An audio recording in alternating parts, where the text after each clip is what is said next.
Hi guys, I am Pooja, currently second year student at AIIMS New Delhi and welcome back to my channel. So guys, आज का video बहुत special है because today in our video there is some special guest जिनकी AIR 118 आई थी in AIIMS BSc Nursing 2025 exam and currently she is studying in AIIMS Delhi और वो मेरी junior है। और अभी क्या है ना, उसके प्रोफेशनल एग्जाम्स चल रहे हैं, लेकिन आप लोगों की डिमांड आ रही थी कि दीदी आप किसी टॉपर का इंटरव्यू लेके आओ जिन्होंने एम्स दिल्ली क्रैक करा हो और उनसे थोड़ा सा हमें गाइडेंस चाहिए। सो आप लोगों की डिमांड पे शी एग्रीड और ये वीडियो हम शूट करने वाले हैं आज। उसने आप लोगों को गाइडेंस दिया है, आपके जो भी सारे डाउट्स हैं ना वो मैंने उससे पूछे और उसने बहुत अच्छी तरीके से वो सारे डाउट्स को क्लियर किया है। सो मेक श्योर कि you watch the video till the and. Video बहुत इंफॉर्मेटिव होने वाला है, आपके सारे डाउट्स क्लियर हो जाएंगे। आपको ये पता चल जाएगा कि लास्ट में आपको कैसे पढ़ना है, लास्ट के 2 मंथ में उसने कैसे क्रैक किया था, उसने कौन से बैचेस लिए थे, उसने सब कुछ बताया है, उसने कौन कौन से रिसोर्सेज को रखा था, कैसे कंसाइज वे में चीज़ें पढ़ी थी, रिवाइज कैसे कर रहा था, everything she are tell in this video. So video बहुत इंफॉर्मेटिव है। चलो चलते हैं, टाइम वेस्ट ना करते हुए let's go. Hi Ayaan. Hi ma'am. हाँ, तो अपने बारे में थोड़ा सा ब्रीफ में सबको बता दो। तो मेरा नाम अयन शर्मा है और मेरा एम्स बीएससी ऑनर्स नर्सिंग में 2025 में मेरी रैंक थी 118 और अभी मैं बीएससी में फर्स्ट ईयर स्टूडेंट हूँ। एंड जब मैंने अपने +2 करी थी, आफ्टर +2 मैंने कोचिंग ली थी एम्स बीएससी नर्सिंग के लिए भी। तो मेरा यहाँ पे जब सिलेक्शन हो गया तो मैंने यहाँ पे आने का सोचा, तो मैं एम्स दिल्ली में पढ़ रही हूँ। अच्छा, तो यार ना आपने एम्स के लिए कहाँ से कोचिंग ली थी? यहाँ पे मैंने कोचिंग ली थी, नर्सिंग टू नॉर्सेट का एक बैच था, वो मैंने लिया था। उनके सारे सब्जेक्ट्स काफ़ी अच्छे पढ़ाते हैं वो, तो जीके पे मेरे को फोकस करना था, तो उनके जीके के काफ़ी अच्छे नोट्स थे, वो उधर से मैंने तैयारी की। अच्छा, मतलब आपने नर्सिंग टू नॉर्सेट से जीके और फिजिक्स से कुछ क्वेश्चंस देखे हैं वहाँ से। ठीक है, तो अब मैं ना जो बहुत सारे डाउट्स स्टूडेंट्स के आ रहे थे, तो मैंने आपसे पूछना था कि मतलब एक कॉमन डाउट आया कि मतलब पढ़ते सब हैं, जैसे एक साल भर जैसे आप पढ़े हो वैसे साल भर बहुत सारे स्टूडेंट्स पढ़ते हैं, लेकिन हर कोई की इतनी अच्छी रैंक नहीं आती है, हर कोई एम्स दिल्ली में नहीं पहुंच पाता है। तो मतलब ऐसी क्या चीज़ टॉपर्स अलग करते हैं जिसकी वजह से वो एम्स दिल्ली में आ पाते हैं? Ma'am, it is not like कि हम लोग कोई रूटीन फॉलो कर रहे हैं, ऐसा तो कुछ नहीं है, हम भी एवरेज स्टूडेंट्स की तरह ही हैं। बट द थिंग इज़ कि कितना बंदा कंसिस्टेंसी से पढ़ रहा है और उसको रिवीजन कितनी दे रहा है। क्योंकि लाइक मेरा जो रूटीन था, अगर मैं बात करूँ तो मेरे को ये नहीं था कि इतने बजे सोना है या इतने घंटे पढ़ना है, कुछ भी। बट अब हमें पता है कि 2 घंटे का पेपर होगा, तो कम से कम 2 घंटे की सिटिंग ज़रूर करो, ताकि तुम्हें पेपर में दिक्कत ना आए, कि तुम 2 घंटे लगातार रेगुलरली बैठ सको। और दूसरे नंबर पे तुम्हें जब पढ़ना है तो तुम्हें ध्यान से फोकस करके पढ़ना है, कि इधर उधर डिस्ट्रैक्शन बिल्कुल भी ना हो, ताकि पेपर में भी तुम्हारा फोकस बना रहे। और मतलब क्वालिटी डिपेंड करती है, क्वांटिटी का इतना नहीं। अगर तुम रेगुलरली 6 से 7 घंटे भी पढ़ रहे हो ना, that is enough for your exam. हाँ, मतलब ऐसा नहीं है कि आप घंटे गिन रहे हो, आपके लिए क्वालिटी मेन है और मतलब कंसिस्टेंसी आपको रखनी है, ऐसा है ना। और ज्यादा वाइड पढ़ने की वो जरूरत नहीं है, हाँ। क्योंकि उससे बंदा और कंफ्यूज होता है। इससे अच्छा तो मतलब एक ये बात बताओ कि जैसे हम ऐसे बोलते हैं कि जो टॉपर्स होते हैं वो स्मार्ट स्ट्रेटेजी यूज करते हैं, पर एक्चुअल में स्मार्ट स्ट्रेटेजी क्या है कि हर कोई नहीं कर पाता है? स्मार्ट स्ट्रेटेजी में जैसे भी मैंने बोला ना कि ज़्यादा मत पढ़ना। First of all fix to 1 book, मतलब जो पढ़ रहे हो सब्जेक्ट के, एक सब्जेक्ट के लिए वही पढ़ो। जैसे कि बायो के लिए सभी बोलते हैं एनसीईआरटी ही पढ़नी है, उसको जितना रिवाइज करोगे that will be better for you. And physics की अगर बात करूँ और केमिस्ट्री की, वैसे मैम ने नोट्स डाल रखे हैं, मैंने देखे हैं। तो अगर अभी आपके पास टाइम नहीं है तो आप वहीं से रिवाइज कर लो, और फिजिकल केमिस्ट्री और फिजिक्स के क्वेश्चंस लगाने मस्ट हैं। और अगर बात करूँ मैं ऑर्गेनिक और इनऑर्गेनिक केमिस्ट्री की, तो उसके लिए भी अगर आप एनसीईआरटी से पढ़ोगे तो वो आपके लिए बेटर रहेगा, क्योंकि उधर से डायरेक्ट लाइनर्स आते हैं और उसके points to ponder, in text questions और कुछ एग्जांपल्स अगर कर लो तो दैट विल बी बेटर। एक डाउट बहुत ज़्यादा स्टूडेंट्स का आ रहा था कि अब है ना जो लास्ट के 50 डेज रह गए हैं, तो अब उन्हें नीट की पीवाईक्यूज करनी चाहिए या एम्स की पीवाईक्यूज करनी चाहिए, या क्वेश्चन कहाँ से सॉल्व करें? मतलब मैम एक्चुअल में फर्स्ट ऑफ ऑल की रिवीजन तो कर ली, तो उसके बाद क्वेश्चन है सॉल्व करना मस्ट है, तभी आपको पता लगेगा कि आप कहाँ पे स्टैंड कर रहे हो। हाँ। तो जो एम्स का पेपर है उसमें जो बेसिक क्वेश्चंस है ना, वो तो सभी लोग कर लेते हैं। तो बट जो ये रैंक डिसाइडिंग फैक्टर है ना, वो उन क्वेश्चंस पे मैटर करता है कि जो थोड़े लेवल के क्वेश्चंस होते हैं, तो उनको सॉल्व करने के लिए अगर आप नीट के पीवाईक्यू कर लोगे दैट विल बी बेटर, क्योंकि अगर उन पे आपका कॉन्फिडेंस बना रहेगा, अगर वो आप कर सकते हो, तो आपके बेटर चांसेस होंगे कि आपको दिल्ली जैसा या ऋषिकेश जैसा एम्स मिल जाए। हाँ, मतलब अगर आप नीट के क्वेश्चंस करोगे तो आपका लेवल थोड़ा अपने आप आगे बढ़ जाता है, तो अगर पेपर हार्ड भी आता है तो आप आराम से उसे कर पाओगे। अब अगर कोई अब से स्टार्ट कर रहा है, मतलब अब लास्ट के 50 डेज रह गए पेपर के, तो उन्हें किस तरीके से पढ़ना चाहिए, फिजिक्स में क्या चीज़ें करनी चाहिए, केमिस्ट्री में क्या और बायो में क्या, मतलब एक बार मुझे डिटेल में सब बता दो ताकि जो लोग कंफ्यूज हो रहे हैं उनको पता चल जाए कि एक्चुअली में पढ़ना क्या है उनको। अगर मैम मैं फिजिक्स की बात करूँ तो फिजिक्स में अगर तो दो तरह के बच्चे होंगे, ज़्यादातर नीट एस्पिरेंट्स हैं। अगर उनका थोड़ा सा बेस क्लियर है तो वो जो भी कोचिंग को फॉलो कर रहे हैं ना उसके क्वेश्चनर्स लगाएं और फार्मूलाज रिवाइज करें। फिजिक्स के लिए स्पेशली मैं बोलूँगी कि फार्मूला शीट बना लो 2 दिन बैठ के आराम से, और रात को सोने से पहले एक बार फार्मूला शीट ज़रूर रिवाइज करके सोना, क्योंकि इस पेपर में ना मोस्टली फार्मूला बेस्ड और इजी क्वेश्चंस आएंगे। और अगर मतलब रात को तुम लोग उसे रिवाइज कर लोगे तो भूलने का डर कम रहता है। हाँ, मतलब गाइज एक चीज मैं इसमें इंटरफेयर करना चाहूंगी कि अयान का पूरा ही रूटीन था कि वो डेली रात में है ना जो फॉर्मुलाज रिवाइज करती थी, तो आपको वो भी कंसिस्टेंसी के साथ में अगर डेली रिवाइज करोगे ना तो फिजिक्स अपने आप होने लगेगी। हाँ, और केमिस्ट्री में की अगर बात करूँ तो उसके 3 पार्ट्स हैं। तो फिजिकल केमिस्ट्री के भी अगर तुम्हें नोट डाउन करना है तो एक जगह नोट डाउन कर लो सारे फार्मूलाज, और उससे भी फिजिक्स के साथ ही फार्मूला शीट बना के रिवाइज कर लेना।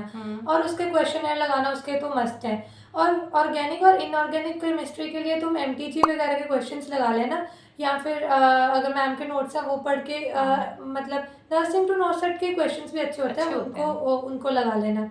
और बायो के लिए तो स्टिक टू एनसीईआरटी, एग्जाम्पलर करनी है वो करो, उसके जो लास्ट की समरी है वो जरूर पढ़ लेना, उसमें से भी क्वेश्चन आते हैं। और डायग्राम बेस्ड क्वेश्चंस भी आ सकते हैं, तो उसको जरूर करना। एमटीजी उसकी भी अच्छी है अगर क्वेश्चन सॉल्व करना है। तो बायो के लिए और केमिस्ट्री के लिए एमटीजी कर लेते हैं। और जीके तो देखो मैंने तो ओनली नर्सिंग टू नॉर्सेट के नोट्स जो थे जीके के वही फॉलो कर रहे थे। हाँ, तो आप वहाँ से कोई भी वीडियो देख सकते हैं, मतलब है ना जीके के लिए। ठीक है, अब एक डाउट ये आ रहा था कि मतलब बच्चे पूछ रहे हैं कि वो क्या है, डीपीपी में तो जब क्वेश्चन सॉल्व करते हैं तो आराम से हो जाते हैं उनसे क्वेश्चंस, लेकिन जब वो टेस्ट देते हैं तो उनसे क्वेश्चंस नहीं होते हैं, तो ऐसा क्यों है और इसको कैसे सही कर सकते हैं? एक्चुअली मैम जो ज़्यादातर बच्चे क्वेश्चंस कर रहे होंगे वो कर रहे होंगे कि एक लेके बैठे हैं क्वेश्चन और 5 मिनट नहीं हो रहा, 10 मिनट नहीं हो रहा, उसको लेके बैठे रहते हैं। बट एक्चुअल में 2 घंटे का पेपर है, तो 2 घंटे के पेपर में you have to solve 100 questions. तो वहाँ पे एक तो ऑलरेडी एंग्जाइटी होती है और ऊपर से टाइम मैनेजमेंट का इशू आ जाता है। तो अगर हम लोग जब क्वेश्चन सॉल्व कर रहे हैं तो अगर उस टाइम पे आप लोग टाइम मतलब टाइमर लगा के करोगे तो आपके लिए बेटर होगा, क्योंकि अगर आप 5 मिनट या 10 मिनट एक क्वेश्चन को दे रहे हो तो at the point of paper के टाइम पे आपको उसमें दिक्कत आएगी, आप नहीं कर पाओगे वहाँ पे। हाँ, तो अभी टाइमर लगा के क्वेश्चन सॉल्व करो।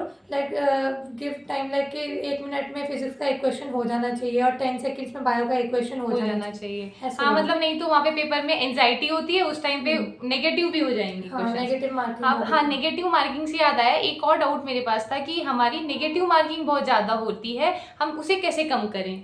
मैम नेगेटिव मार्किंग का ऐसे है कि देखो एक बेसलाइन बना के चलना कि लाइक इफ़ यू नो कि पेपर में तुम्हारे 70 क्वेश्चंस ठीक है, फर्स्ट ऑफ ऑल तो जो फर्स्ट राउंड में क्वेश्चन हो रहे हैं ना अगर इजी वो कर लो, जो नहीं हो रहे हैं उनको मत उठाओ।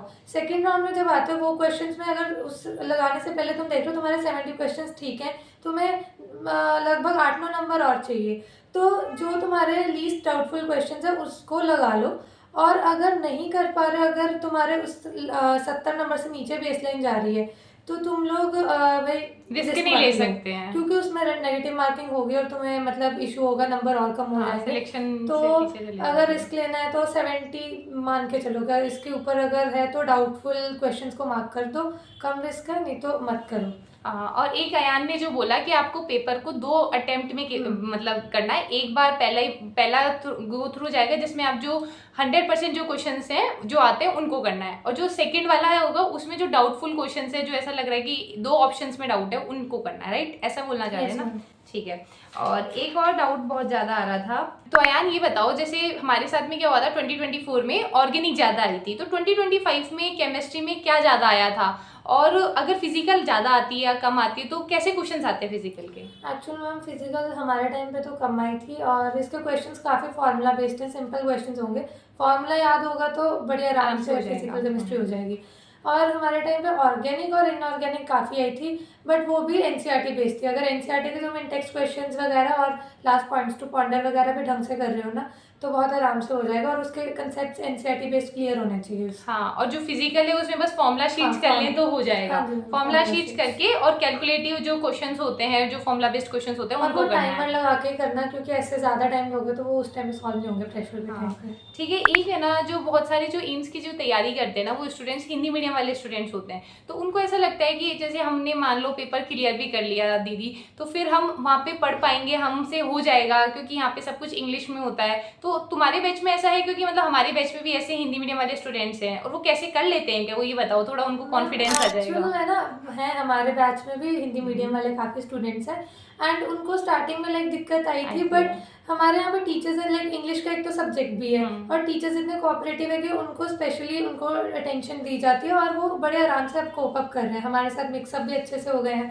और अच्छे से कोप अप कर रहे हैं। कुछ तो उनमें से क्लास के टॉप रैंकर्स हैं। राइट गाइज, ये चीज है, मतलब हमारी क्लास में ऐसा है कि नॉर्मल है, लेकिन हमसे जो सीनियर वाली बैच थे ना, उसमें भी ऐसा है कि जो हिंदी मीडियम वाले हैं वो क्लास के टॉपर हैं, और इनके बैच में भी ऐसा है। तो ऐसा बिल्कुल डरने वाली बात नहीं है कि भाई इंग्लिश मीडियम वाले ही कर लेते हैं, ऐसा नहीं होता है। चलो एक और ये बताओ, बहुत ज़्यादा ये लोगों को कन्फ्यूजन है कि सिलेबस जो है वो रिड्यूस्ड सिलेबस पढ़े कि नहीं पढ़े, क्योंकि अब लास्ट टाइम है, तो अगर वो कुछ ज़्यादा एक्स्ट्रा पढ़ेंगे तो उनको ऐसा लगता है कि पढ़ना चाहिए कि नहीं। तो रिड्यूस सिलेबस से 2025 में आया था, और क्या पढ़ना चाहिए? एक्चुअल में केमिस्ट्री में क्योंकि काफ़ी सिलेबस रिड्यूस था, उसमें काफ़ी क्वेश्चंस आए थे रिड्यूस सिलेबस में से, खास करके वो स्टेट्स वाला जो चैप्टर है, सॉलिड चैप्टर है ना, उसमें से तो काफ़ी आए थे, तो वो कर लेना चाहिए एक बारी, बट उसे लास्ट पे रखो, पहले जो सिलेबस है वो कर लेना। बट केमिस्ट्री में खास करके जो डिलीटेड सिलेबस है कोशिश करना कि वो एक बार गो थ्रू कर लो। हाँ, 2024 में भी ऐसा ही हुआ था कि एक या दो क्वेश्चंस केमिस्ट्री में मोस्ट इम्पोर्टेंटली आए थे, तो आपको एग्जाम में कॉम्पिटिटिव एग्जाम है, उसमें वो स्कोरिंग बन जाता है, अगर जिसको आता होगा उसका रैंक ऊपर जाएगी। हाँ, एक एक नंबर का है, हाँ, तो है कंपटीशन जैसे जैसे बढ़ रहा है वैसे एक एक नंबर का मैटर करता है। तो अयान एक ये चीज़ बताओ कि अगर अब स्टूडेंट कोई वन शॉट से करे, तो क्या वन शॉट इनफ होगा सिलेक्शन के लिए, कि बस वो वन शॉट और क्वेश्चन प्रैक्टिस कर ले? एक्चुअली मैम दो तरह के स्टूडेंट्स हैं, एक तो जिन्होंने अभी स्टार्ट करना और एक जिन्होंने कोचिंग ले रखी है।